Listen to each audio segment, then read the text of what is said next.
Hi team. Emily Chen, your CEO. What you're building is bold, quirky, and truly innovative. I know it's complex and the pressure is real.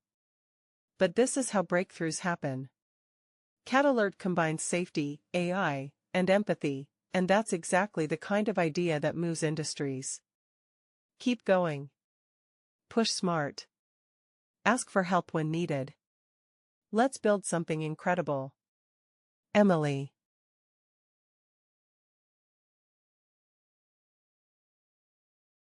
Team. This is Jonathan Blake, CFO.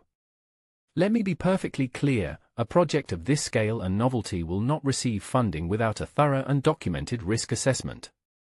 I understand the enthusiasm around the concept, and I respect bold ideas, but enthusiasm alone doesn't secure budgets. We need clarity on potential delays, supplier dependencies, legal exposure, and technical feasibility before any funding decisions can be made. I expect you to conduct a proper risk-storming session with the assigned Agile coaches. Use their expertise, be honest about uncertainties, and deliver a structured risk overview. Please submit the complete assessment to finance by end of month. Until then, no commitments, no spending, no exceptions. Regards. Jonathan Blake, Chief Financial Officer.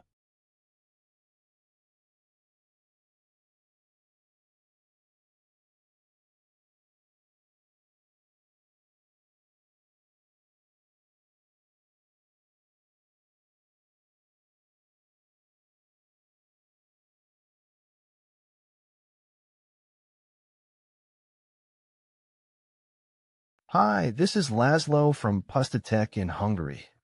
Just a quick update, we're currently facing a supply issue with the gyro sensors.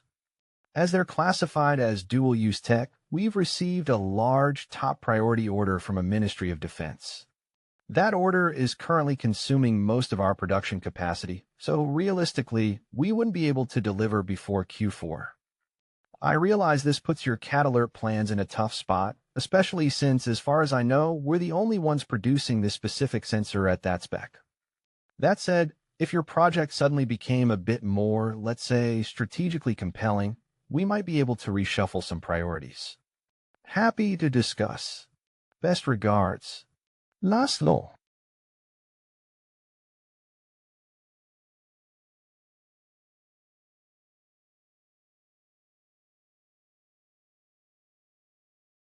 Rajiv here from the embedded team in Pune. Quick update from my side.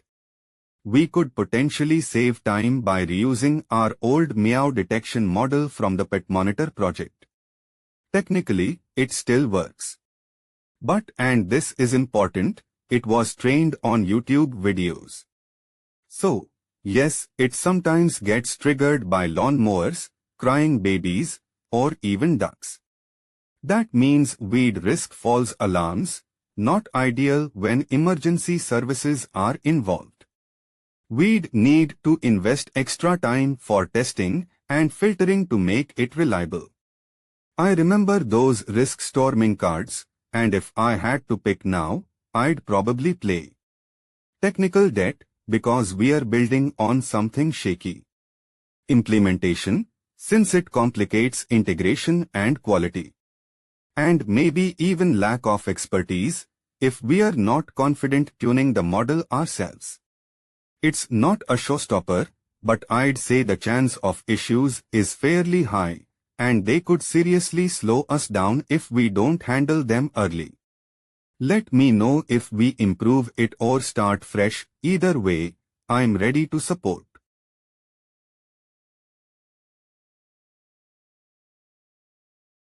Hi everyone, Dr. Katarina Newman here. Quick note, the collar's sensor weight should stay below 30 grams to avoid neck strain in cats. I have a feeling we might be over that. The risk isn't huge, but still, let's not make our users uncomfortable, even if they can't complain in words. Could you double-check which components are really necessary? Happy to help if needed. Best. Kathy, Health Team.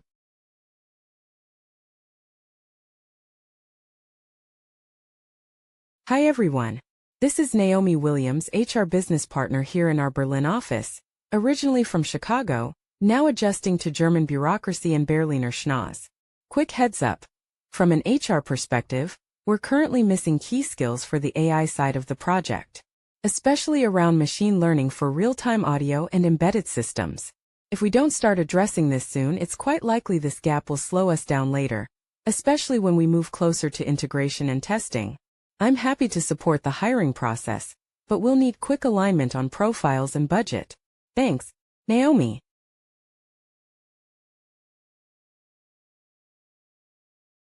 My name is Dr. Michael Stein, lead counsel, speaking on behalf of the legal team.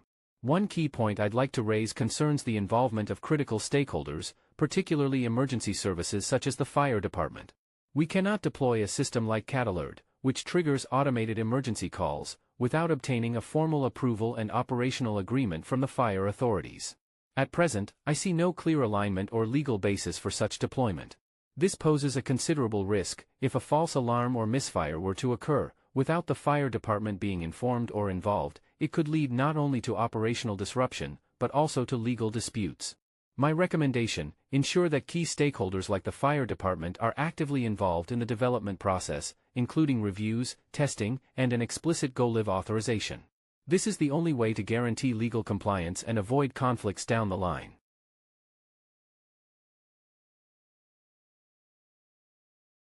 Team. This is Jonathan Blake, CFO. I have reviewed the risk assessment delivered after the risk storming session with the Agile coaches, and I must say, I'm impressed. The report is thorough, transparent, and shows a clear understanding of potential challenges and mitigation plans. Based on this, I am pleased to approve the necessary funding to move forward with the project. Keep up the great work, and please maintain this level of diligence as you progress. Regards, Jonathan Blake, Chief Financial Officer.